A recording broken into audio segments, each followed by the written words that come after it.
All right, here we go, folks. Are the Cowboys good or are the Cowboys bad? All right, I'm feeling pretty optimistic. I'm Mike. That's Slater. This is the game plan. Please like and subscribe. Give us your feedback, any comments you have. Outside of that, we got a lot to talk about tonight. We're going to look at this from a different angle than we normally do. So,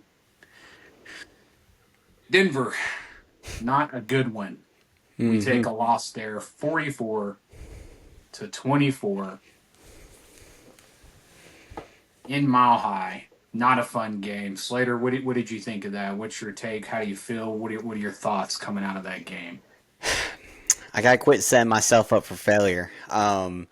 It's one of those things where I talked about before in our preview video where I literally said that it's going to be one of those games where things feel off. I don't like going to play a Mile High. I don't like to play the Denver Broncos away, and it proved to come in fruition. I gave myself some excitement after seeing what the defense did last week.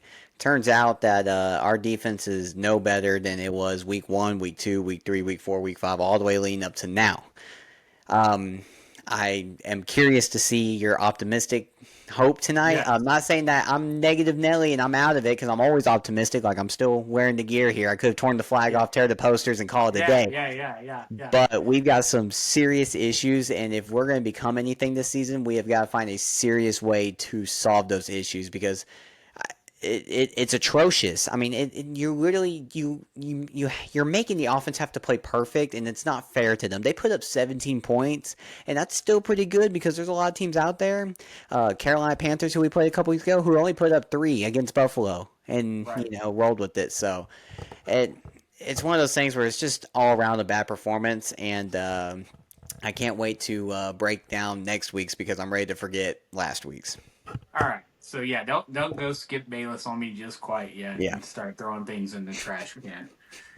You know, I kind of feel the same way you did. I think we're going to be able to get a little bit of defensive luck and let the offense do its thing in Denver, or this was going to be what everyone pretty much. I felt like everyone kind of expected that going to Denver was going to be a tough game. We don't play well there, haven't played well there. Their defense is very, very strong, and our offense did not have a very good outing.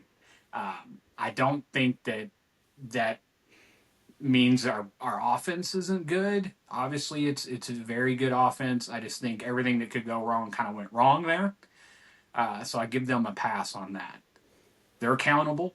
It's not acceptable, but when your off has played as well as it does, once in a while you're going to take a bad game, and that was just a bad Hmm. game, in my opinion. Yeah, Monday night, I'm with you. It had been a removal of all propaganda, all banners, all clothing, all items out the door. But we gave it a couple days, and I've had some time to look back, Okay. and step back and look at this from a whole. All what is this? 8 games, right? Yep. Introspective, you could say. So let's do this. First question is, why is our defense bad? When you say, and not you specifically, but us as fans, when we say our defense is bad, why are we classifying them that way? Is it because they just perform poorly all the time? Or is it because one game they're in the right position, but their fundamentals are off? Or they make a good play, but they're undisciplined and there's a flag? Or is it a combination of things? Is it that mixed with the fact that our defense hasn't had the same group out there for more than 1 week at a time, and every week we're getting a new lineup of 11 guys, right? What do you think about that? What's your opinion on that? I Man, I start with two things. Injuries I feel like are, killing us right now. Obviously, you're without Overshown, which you knew going into the year. I also believe that, your injuries at corner with Trayvon being out, and having to rely on so much inexperience in youth is kind of hurting you a little bit, especially on the safety position. You literally played this past Sunday without Donovan Wilson, Wanye Thomas, and Malik Hooker. So now you're down three starting safeties and expecting Elijah Clark to come in and be like an all pro and expecting Marquise Bell to do the same. And then on the defensive front, I think like you talked about last week against the Commanders, it's if we don't have the lead, they can't do their thing. They can't find a way to Right. have that extra second or two to build that pass rush.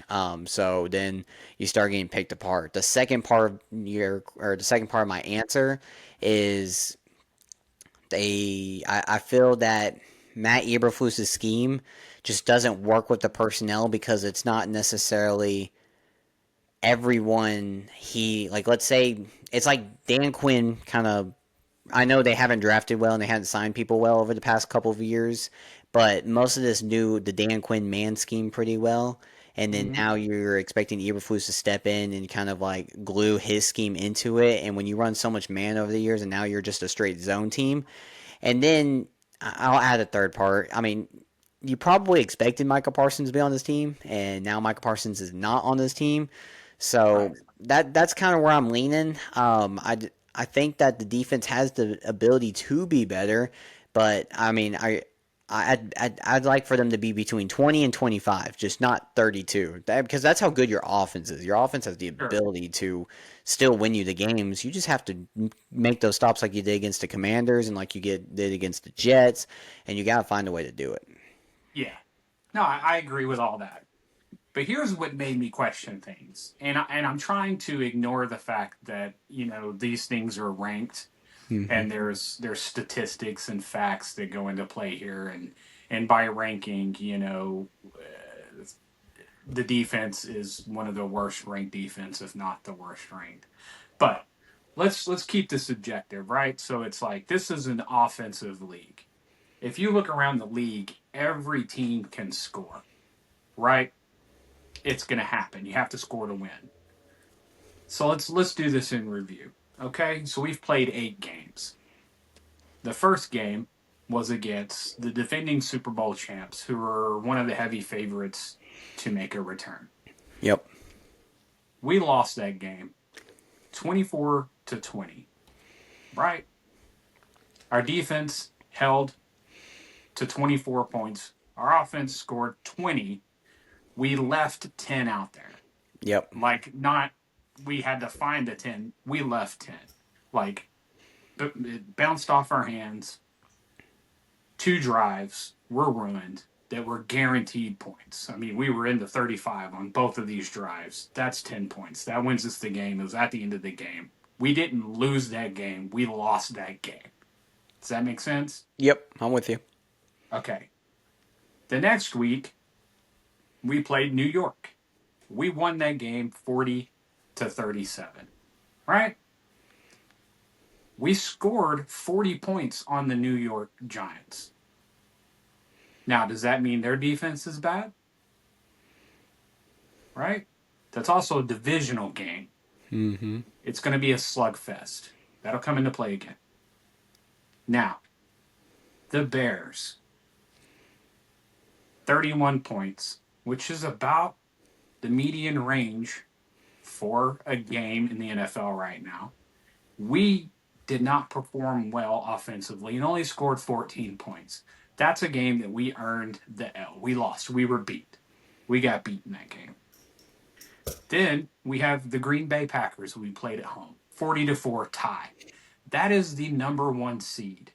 So if you're looking at this and you're with me here, we've played the defending champs, a divisional rival, and the current number 1 seed. We scored 40 points on the number 1 seed. Does that mean they're a bad defense? Right? And then we go to New York, who has a good defense and an okay offense, and we win that game 37-22. We scored 37 on their defense. Does that mean they're a bad defense? The Panthers, we lost that game. ourselves. We gave that game away. We didn't get beat. We lost 30-27. Right? The Commanders, easy, 44 on their defense, and then we got handled by the Broncos. So I guess what I'm trying to say is when you look at the quality of these teams that we're playing and the amount of points that we put up on them, you see where I'm going kind of with the defense thing. Yeah. Every team is gonna have points scored on them. If things were done in an alternate universe, we actually only lost 3 of those games at the most. The Bears, the Broncos, and the Panthers. Panthers crept one out. I mean, you can count the Eagles too. They're all losses. They're true losses in the winner Yeah. loss record. But just how we lost, right? So that's what's giving me some optimism here. There's just a couple of little things that caused us to lose that necessarily aren't the defense's fault. No defense is going to not allow any points.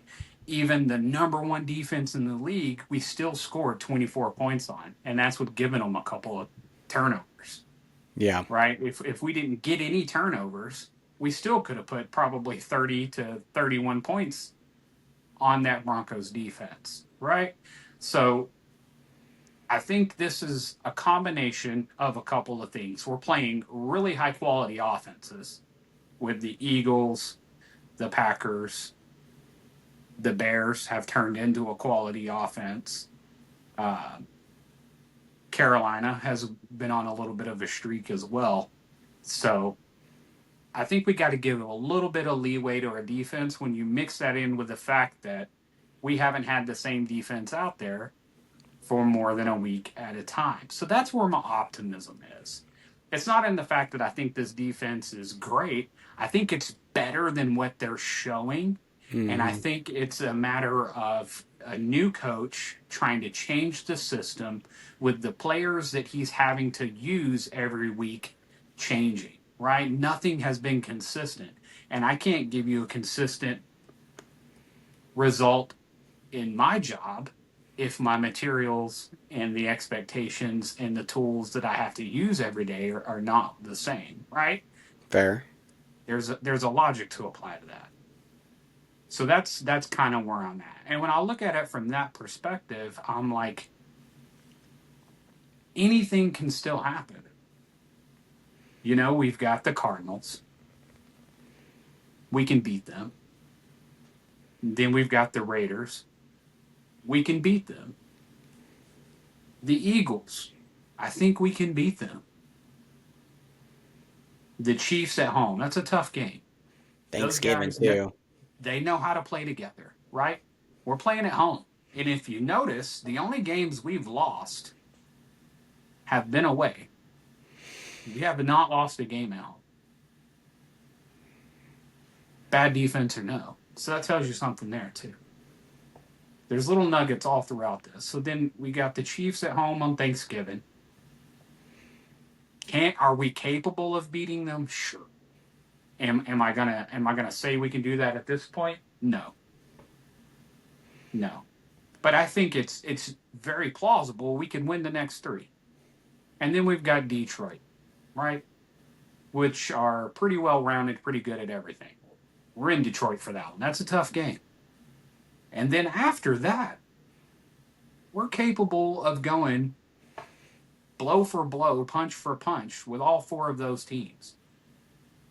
So out of all that remains, there's 2, maybe 3 teams that really concern me with the way we're playing now. So if our defense doesn't improve at all and our offense plays the way it's played at its most consistent, we can run with any team we've got left on the schedule.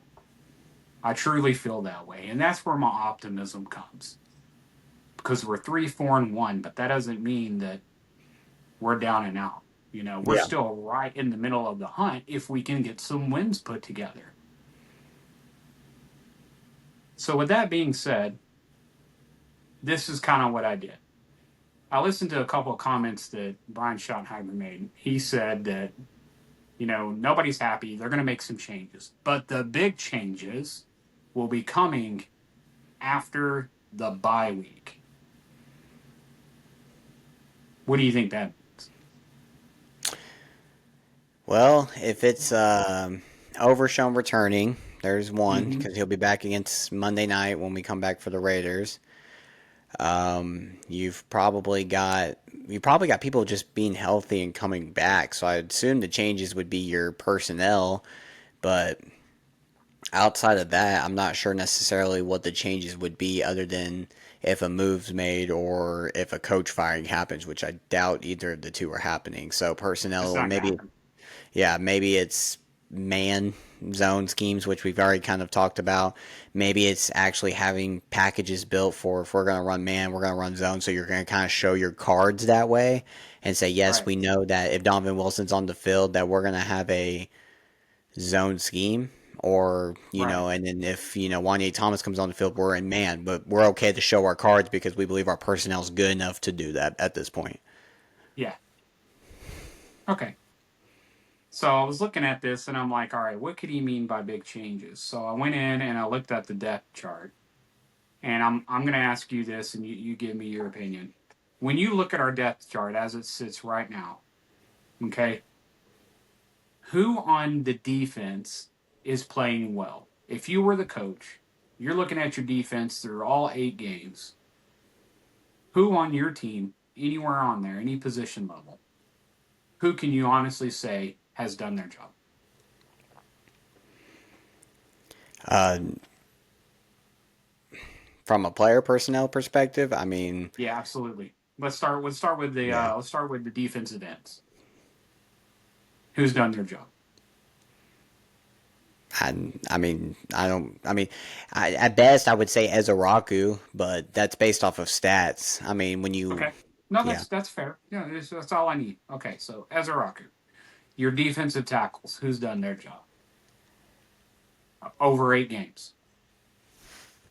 maybe Kenny Clark. I mean, they still are both kind Yeah, of, there's no wrong answer. I just yeah. wanted your opinion because I have mine and I'll give it to you. But I was just I would, curious as I would what you say think. Kenny Clark. I don't think Odigizou is really. Not saying he hasn't lived up to his contract, but we thought he'd be a little bit more explosive when we were re-signing him. That's what I'll say. I'll say the Okay. expectation was higher than for what you've gotten to have him the first 8 games. Okay. So when you're looking at the other defensive ends with Dante Marchand and Jadeveon Clowney, any of those guys? No, I Clowney hasn't gotten enough snaps. James Houston, he's exceeded expectations. Sam Williams has not exceeded expectations. Dante Fowler, I don't even know if he's really on the team. Right. Um, yeah. Okay. All right. What about your linebackers? So let's say uh shoot any one of them. Which ones do you think have performed well? Um, None of them. Kenneth Murray's been a roller coaster. Has really good moments, Mhm. has really bad moments. Sanborn's always a step too slow, and Shamir James is just a young guy who's learning all the curves and bumps, and you can see that he's learning the game. So none of them. Yeah, I thought it was crazy because I saw an interesting stat on Jack Sanborn that when he's in the game, the average yard per carry is like 2 or 3 less, which Really. was a shock to me to see. Yeah. All right. So Well, now we're yeah. moving on to our cornerbacks. So looking at this, Deron Bland, Yep. right? Reddy has had some plays. I think despite the fact that he was picked on heavily most recently, Triquise Bridges has had pretty decent success. Hmm. So this is kind of why I was asking you all of this because I felt the same way about the same players. So if we're not going to acquire new personnel via trade or whatever, Yep. this is what I think they should do moving forward because we've seen just about every combination of player play on defense so far. And I can't say that anybody has played any better or poorly than anybody else to not have a position rotation really, just be not an option, right? So I can't say that anybody should keep their job except for maybe 2 people, and that would be uh, Kenny Clark and Deron Bland. Those are Yep. the only two on the defense that I can say honestly should not be moved. So I rebuilt the defense, and this is under the assumption that uh, everybody is coming back healthy, aside from Trayvon Diggs, who was just most recently put on IR, so he wouldn't be available after the bye week no matter what. But everybody else should be. Okay. So this is my starting defense. For left defensive end, I've got Donovan Ezeraku. Defensive tackle, I've got Kenny Clark. Right defensive tackle, I've got Solomon Thomas. Okay. I think he's shown out when he's had opportunities. For right defensive end, I've kept Dante Fowler where he's at just because he's the most experienced guy we've got on the field. But I would put Jadeveon Clowney right behind him. I don't know what's going on with Peyton Turner. Haven't seen anything on his availability, but I would even push him into the mix if he's available. Yep. But I didn't have the information, so I just went with what I knew. Now, with our will linebacker, that's DeMarvion over Sean right there. I say you put Jack Sanborn back in the middle. The speed that's going to be out beside him will make up for his athletic inability as far as quickness and getting to the ball. I think he I will. diagnoses plays well. He's a good green dot. He can tell you and help you get where you need to be. He just doesn't have the physical speed to do it himself. But DeMarvion and Shamar do. Yep. So I I think that's 100% agree. yeah. So we got DeMarvion, Jack, and then Shamar. That's our starters. And then you put Maurice behind Overshone, Murray behind Jack, and Damone Clark behind Shamar. This is where it gets really tricky. So our left cornerback would be Duron. Our strong safety would be Donovan Wilson. And our free safety would go back to Hooker. Okay. I've got our right cornerback as Kalen Carson. Okay. And I've got our nickelback as Reddy Stewart. So you like Duron as the outside corner instead of the nickel corner? Do I like it? No. But with the It, way teams are built, you have to put your best cornerback on their best receiver to yep. minimize the damage.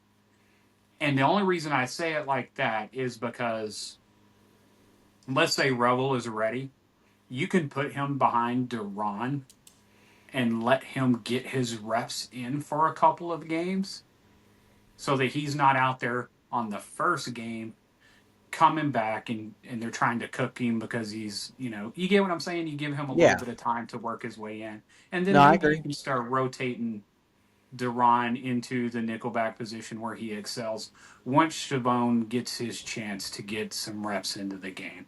But right now I have Chavone sitting behind Duron. I've got Trequise behind Kalen. Yep. And I've got CJ Gooden and Josh Butler behind Reddy Stewart. And that's the way I would start the defense after the bye week. I I like it. I Yeah. think I think it's interesting about Solomon Thomas. You know, that's one. But I do like it because Kenny Clark's the bigger dude, but Solomon Thomas is super athletic, super speedy, and I like that. So I kind of see what you're building here, right? And then it's Right. like the same thing with the defensive end. Ezeraku's your speedy guy. Fowler's your bigger, experienced guy. So you kind of match it there. Linebackers, you do the same thing. You've got Overshone, the speedy guy. Then you got Sanborn, who's kind of the slower guy, but he can get downhill, make plays, and stuff like that. And then, of course, safeties, you really don't have much of a choice. Unfortunately, you just No. got to go with what's best, and what's best is experience, and that's Donovan Wilson and Malik Hooker. And corners, I think Reddy Stewart has excelled this year. I think he's been a guy who's not afraid to get downhill and hit, and so he deserves to be in that nickel spot, as he's been Yeah. playing very well at. You have to take Deron Bland with Trayvon Diggs out the next 4 games and do what you've always done when he's been out for the past 3 years, and you have to put him on the outside because that's what you paid him to do. Is kind of be that's why you paid him. You paid him to put Right. him anywhere. And then I hope Kalen Carson can excel and come back out and excel because we saw glimpses of it before his season ended last year. You saw glimpses against Cleveland and all that of some really good play. Right. And I think it's great if you have that setup and we stay healthy at that setup because then guess what? Right? You got like the twist you said, Chevelle, can sit right behind him, start warming up, getting those reps, and maybe he can compete for Kalen Carson's job. Maybe $100%. that's a big maybe. But that That's what cornerback we too, need to happen. yeah, with That's what we're hoping for. I just don't want him to go out there and get hamburgered, yeah, against the Kansas City Chiefs, because he's not ready. You know what I yeah. mean? So let me put it this way. I'm gonna run through it one more time. Sure. Ezraku, I think he's comfortable as a starter. Kenny Clark, comfortable as a starter. Solomon Thomas, it could be him or Osa. That between them two. Fowler, it can be anybody or it can be whatever defensive end. Preferably not Sam Williams though. Anybody but him. I think Overshown and Sanborn can be comfortable. Sanborn's probably a little bit more between fighting for his job because Kenneth Murray they've been alternating them, but I think Overshown secured right. Yeah. Safeties, I already said it, they're secured. Deron Bland secured. Ray Stewart, I think he can be comfortable enough to say he's secured the nickel cornerback spot with how he's playing at the moment. But I love this cornerback two position battle that you're going to have with Kalen Carson. You're going to have Cherkez Bridges, and then you're going to throw in that rookie Ravel, Right. and And don't forget about Josh Butler when he comes back. don't forget about Butler too. So you're going to have a battle that could, hey, it could be something where maybe after Arizona, if Kalen Carson plays and you're like, oh, okay, we got something out of him. I don't know, Jerry. Maybe you pick up the phone and see if anyone's interested in Trayvon. Maybe. We've got a ton of backs, man. We really do. You've got a ton They're of players that are young but no experience. That's the problem right. we're having. The defense is so inexperienced outside of some of the guys I said are guaranteed, like Hooker and Donovan. Like, Deron's your best corner. The rest of them are just inexperienced. Kalen Carson didn't play that much last year as a rookie. And then Josh Butler got hurt last year. And then Bridges and Ravel, they're all rookies. Right. And that's where we're struggling the most, right? You've got Kenny Clark and you've got Jadavion Clowney, Dante Fowler. He hasn't shown up, but he's serviceable right now. Those are the guys that are holding your defensive line together. And then we've got Overshown, Sanborn, and James. So you've got Sanborn, who's an experienced middle linebacker, and you got two really young, talented guys that he can help just kind of shore up the middle. If he can just take care of the very middle between the hashes and let those young guys go out and run things down, and he just keeps it from breaking over the middle, that can shore up that linebacker mid issue that we're having. Okay, Yeah. and then you move on to the backs. We've got Malik Hooker, Deron Bland. I can't sit here and say Malik Hooker is a bad player. He's been here for years now. And if he was a player that wasn't doing his job well enough, I don't think he would be here. Right? Yeah. I So I agree. think you can count on him. So between him and Bland, you've got your cornerbacks and you got your safeties under control. You get those young guys out there and you just put them in the best possible situations to get good quality experience over the next couple of games, and you just let them learn. I mean, what's the worst that could happen? They gel, and these young, hungry kids put something together and go Yep. out there and battle. And then also, it gives us a head start on next year on knowing what we have in our talent and our depth. Because rolling the same dudes out there next week and the week after, it's not going to get you much of a different result. So it's like this is what we've produced with that method so far, so why not try to change it up? It's nothing extreme. We're just rotating like five guys, that's it. As a Raku as a one, Osa and Solomon switching out like they have been. I would just start the game with Solomon. Hmm. Overshown was going to start no matter what. Jack Sanborn was going to start no matter what. I think Shamar's played better than Kenneth Murray, so he should move in. Donovan and Hooker were our original starters, and then you bring in Kalen and you leave ready. Nothing's really changing. That's very extreme. Yeah. And another thing is too is if we're gonna ride this ride kind of with our defense, it needs to be all about player personnel scouting at this point for our defense because there's a good chance that if things don't pan out or get better, that Matt Eberflus ends up being fired at the end of the year and Right. going into the offseason. So at this point, I don't think his scheme really matters anymore. You need to evaluate the player and his talents because you need to figure out if he needs to be on your roster this year or next year and going forward because you're probably gonna bring in a whole new defensive coordinator. Is my guess at the moment. That's where the trend's going. I couldn't see Matt Eberflus Yeah, being I here for kind of another agree. year. And normally I wouldn't want to have would this be our third or fourth one in a It'd row? be it'd be Dan Quinn, Mike Zimmer, and then now. So this would be your fourth one in 4 years. Yeah, Yeah, yeah, not a good look. But I mean, if we can't, and that's why this is my thought. Just listening to the comments from the coaches this week, it sounds like they had a first half of the season plan and they have a second half of the season plan because when you look at their job, you can't just run out there each week and redo everything and say, this is our new defensive scheme. It does not work that way. You yeah, can tweak things and you can change a couple of responsibilities, but you can't just reinstall a defense in a whole new manner in a week before a new game. It's just yeah, impossible. So people that have that expectation are out of their minds. Now, yeah, what you can do is when you have a bye week, is you can make significant changes for the second half of the year. And that's why when you watch the offense, they run some of the same plays over and over that we get familiar with. And, our defenses get familiar with it too. Like that one play where Dak drops back and he's going to throw it right down the seam over the top to Jake Ferguson.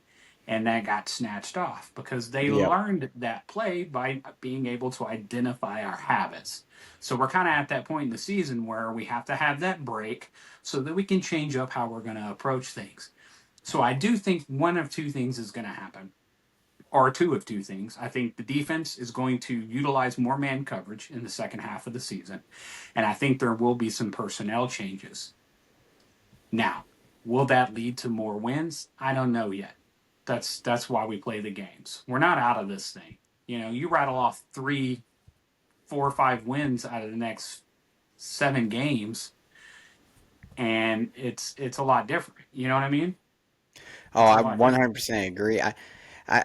Yeah, I'm all with you on that one. I think it's just one of these things where you gotta try something different. And what better way, like you said, your bye week, right? Like this is a mid-season bye week. You didn't get a better chance at doing something during Oh, your bye it's week because it's dead the middle literally of the season. dead Yeah, middle, yeah, the dead middle of the season. So you might as well take advantage of it and try something different. You say one last time, we're gonna roll it out there, and then you'll have 2 weeks to get things figured out because I think you come back on Monday night again, right? That's when we play the Raiders. I'm gonna look that up. Pretty sure it's a I got it Monday right night here. game. I got it right here on Hyperlink, man. November 17th, 7:15 p.m. So it's either a Sunday night game or a Monday night game. Yeah, I think it's a Monday night. But I mean, like you're literally gonna play this Monday and literally have Yeah, it's a two Monday night. weeks. Yeah. So you're gonna have 2 weeks to literally get this thing fixed and or not fixed, but try something different. Try something a little bit more experimental, but at least it puts your best players in their best position. That's what you've been asking for all year. I think everyone's been talking about it from Jerry to Schottenheimer, like when our guys get back, when our guys get back, when our guys get back. So you flipped me a little bit here. I'm more on Yeah, the man. Because optimism you side gotta than I look at was this, negative man. Nelly. Yeah, look at my formula. Okay, this is the formula. Okay, so you got to count the home games, right? Home games Yep. we've battled. Defense or not, we have battled through home games, and we have a few left. So those are few Yep. wins if we trend the right way here. And then there's some ones that we've already proven we can win. We've already proven we can beat the Commanders. We've already proven we can beat the Giants. You know, uh, I think we can run with the Eagles. So if you look at it from that perspective, there's wins out there. And that's if things just stay the same. If things just stay the same, we can find 4 or 5 more wins. Now, we can earn 6 or 7 out of 9. It can happen. And then you're what, 10-4-1?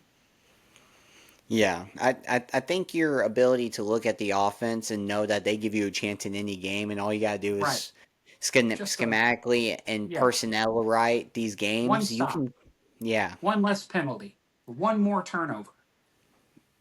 Yeah, that's literally it. I mean, you're literally talking about putting 32 to 25, which gets you that couple stops, maybe a turnover, and dude, it's that crazy because even in these bad games where we're not playing well, your offense is still putting up 17 points. 17 Sure. points wins games all the time for teams in the Right. league. So you just man, I don't want to get too I'm excited. trying to just take the, lose one, lose one, tie one, win one, lose one, and just think, okay, a bad team that is so bad defensively shouldn't be able to win games at all, right? You Hmm. should just be a leaking ship that is just open for everybody.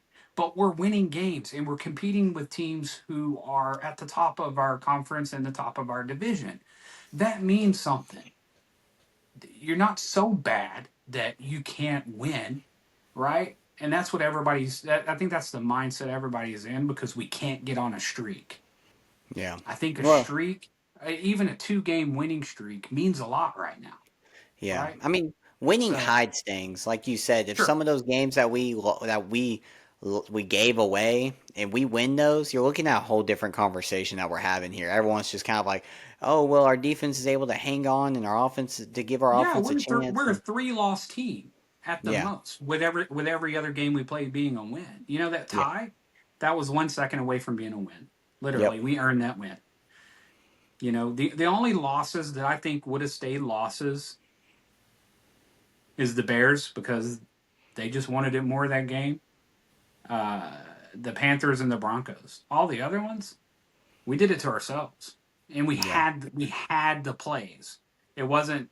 I'm just looking for magical touchdowns that weren't there. They were there. We just didn't catch the Capitalize. ball or Yep. capitalize. Right. So, would you still think it was a bad defense if that were the case?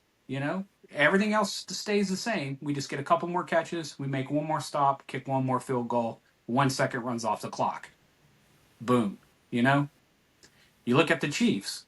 They got a lot of lucky wins, so a year ago. So it can happen. Things like that happen. There are Yep. just little things about this game that make big differences, and it changes their perspective of things. When you get into a shootout with a team because they know they have to go all out, everything they have. One, they're playing the Cowboys. They're likely playing against on a prime time schedule, and they know that they have to have a significant boost to their offense. That's what we're dealing with as Dallas Cowboys fans every game. It's a Super Yep. Bowl for whatever team we're playing.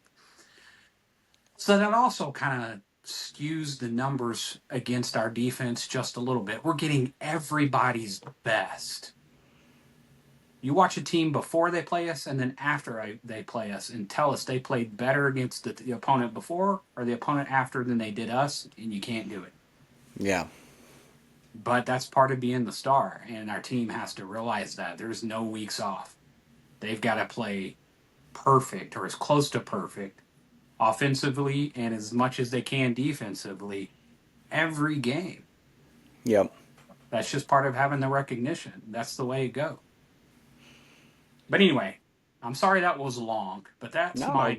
that's my that's where I'm at on this. I'm actually quite at peace.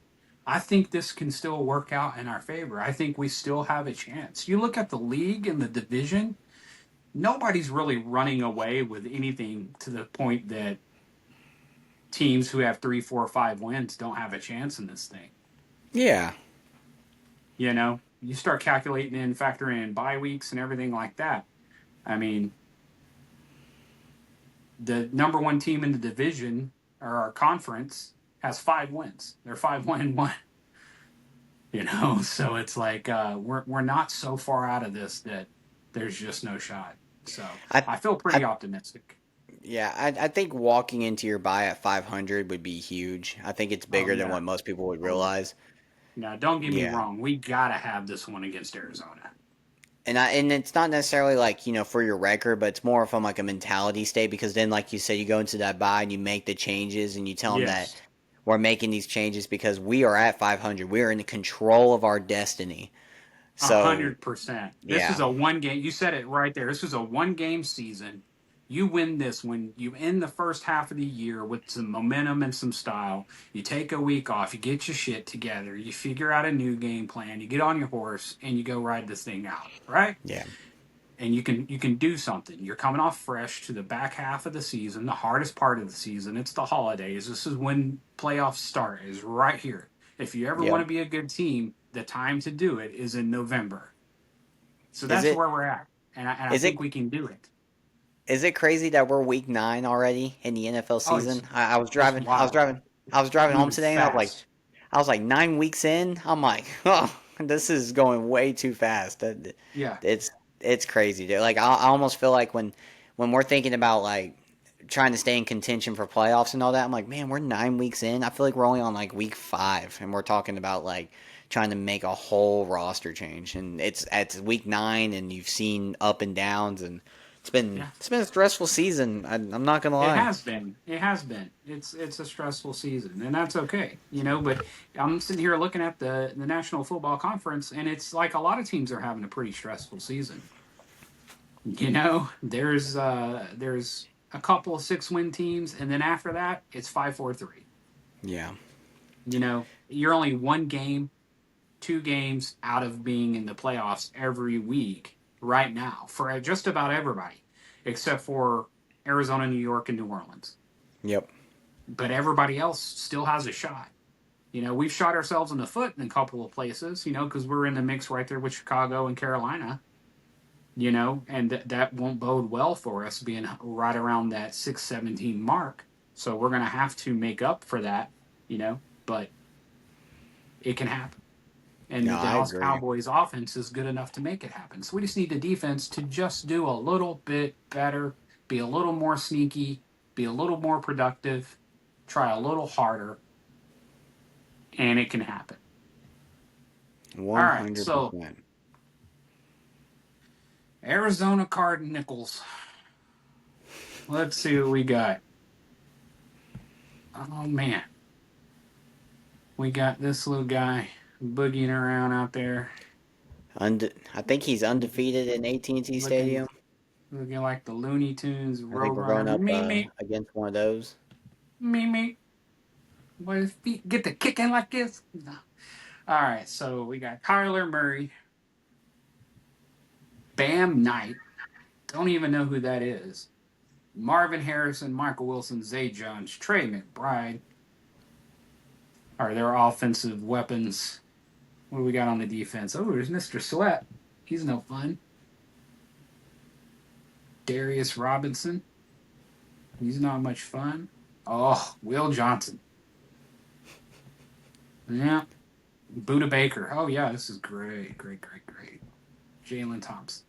Man, they ain't the Broncos. I can tell you that. I ain't even scared. Yeah. Yeah. I So, you know, this is not intimidating at all. You No, know, they're 2-5. They're struggling. They're kind of in the. I'm not gonna say the same boat as the Cowboys because we're only struggling on one side of the ball. It's not like right, they're overall just not doing well. And it's one of those things again. You're playing a team that you can knock down a peg and you gotta take care of business. That's right. the thing that bothers me is like you just gotta go in there and take care of business and get onto the bye week and then let's move forward from there. Because, yeah, I know Kyle Murray can hurt you and all that, but just can we stop him? Can we stop him for once? Last time we played him, I think it was what Yeah. 2021. They just need to I know we send put somebody after him every second and third yeah. down. Can we? Just send somebody to chase him. That's all you got to do. Just make him move so that he doesn't Yeah. throw the ball. Make him move and he won't throw, he'll run. Because let's look at this. Okay, so they won their first 2 games of the season. They beat the Saints and they beat Carolina. The Yep. Saints never got off to a good start. Carolina figured it out. Yep. Carolina, they're doing good. So can't knock them for that. Respectable. After that, it was lost to San Francisco, lost to Seattle, lost to Tennessee, lost to Indianapolis, and lost to Green Bay. They should have won a Tennessee game, but they blew it. Other than that, they played 4 winning teams. So Yep. they are capable. We just got to get it done. Right? They're in a situation where they're going to be looking for a win, but we have to play well enough to win this game. And I think we will. We're at home. It's a Monday night football game. No excuses, right? Did you Yep. have any thoughts or comments about the Cardinals that I didn't mention? No, I just again until we've kind of figured out that defensive rhythm, that defensive personnel, that defensive scheme on how to generate stops, it's going to be the same thing, right? You're going to put up 40 points, and they're going to put up 40 points, and it's going to come down to who's going to score last, or can your defense finally get a stop? And so until we kind of figure out how to do that. I think the biggest thing is, though, let me do say this. With the linebackers, do not let Bam Knight Yeah, run for 200 yards, please. If we can limit one thing, I want to say let's control the running game. That if I had to pick, hey, do you want to fix the passing or you want to fix the running? I'm like, can we fix the running and force the passing because that is a killer when you are playing the Denver Broncos and they can just run, they can just pass, they can do backflips, and you're not going to do nothing about it. But if you at least make it one sided where you're like, hey, you ain't run the ball today, right? Kyle Murray, you're right. going to have to run with your leg and you're going to have to throw the ball. I feel that our chances of winning jump significantly because at least you're saying you have to be one dimensional to beat us. It's kind of like Green Bay. Josh Jacobs he didn't run great, but he ran good, but not great, right? Not like you've seen with Rico Dowdle and all that. But when you limited them, all of a sudden they're having to pass a lot. Now you're getting them into a lot of third downs, fourth downs, and converting, and Sure. so Yeah, I mean this kid's, he's 5'11", 210 pounds, 3 years experience, third season, yep. 29 carries, 102 average, and 3.5 a carry, 3.5, yeah. So nothing crazy special. So let's not make him special by any means. I'm Yeah. more worried And about Kyler, getting loose and chucking one over the top to Marvin Harrison, which is that's exactly what they're gonna do. And here's how they'll do it. It will be Xavier Weaver or Simi Fihoko who will skull us yep. because And yeah. somebody will go to looking at Marvin Harrison or looking at Wilson or even Zay Jones and get distracted, and they'll let Fihoko slip back there along the sideline on the 25, and on a bootleg, he'll whip it over the top, just like they've done every week with that third, fourth string receiver that we're not expecting. Golden and all that good stuff. So that's what's going to happen. So we got to watch for that. And if I know it, they And should know it. I I think what leads to that though is by not being able to slow down the running game because you're putting yourselves in bad situations. Think about how your offense puts defenses in bad situations, and now think about how your defense is letting them do the same thing. Yeah, You're basically it's like you're playing against the Cowboys offense on the both sides of the ball, whether we're on defense or whether you're on offense, right? So what's Dallas like to do? Let's get to 2nd and 3. Let's get to 2nd and 4 because guess what? We can play action. Or hey, we right. can run a little misdirection and all of a sudden dump it to our third or fourth string guy. Well, opponent teams are doing the same thing. That's how the Denver game started. And then as soon as they start getting you to lean towards their third and fourth string guys, they throw it to their number ones like Cortland Sutton and all that. And now you're in a bad situation. And the same thing is probably going to happen here. And the question is can you slow down the running game to keep them at 2nd and 8 and know that they're going to pass, or put them in third and Right. eight and you're like you're going to have to pass, and we can put ourselves in the best position to do it, and not have to play the guessing game and then hope we're in the right responsibilities for that situation Yeah, yeah, you're exactly to right. You got cause to trap them confusion. into doing what they have to do and then capitalizing on what you set the trap for them to do. Yep, Right? So you flush him exactly. out and you cut off this side of the field, so he has to throw it there. And if he does throw it there, you punish him for it. Because You at this level, there's no guy who can chase another guy around for 8 seconds, play after play after play, and stop him from doing his job.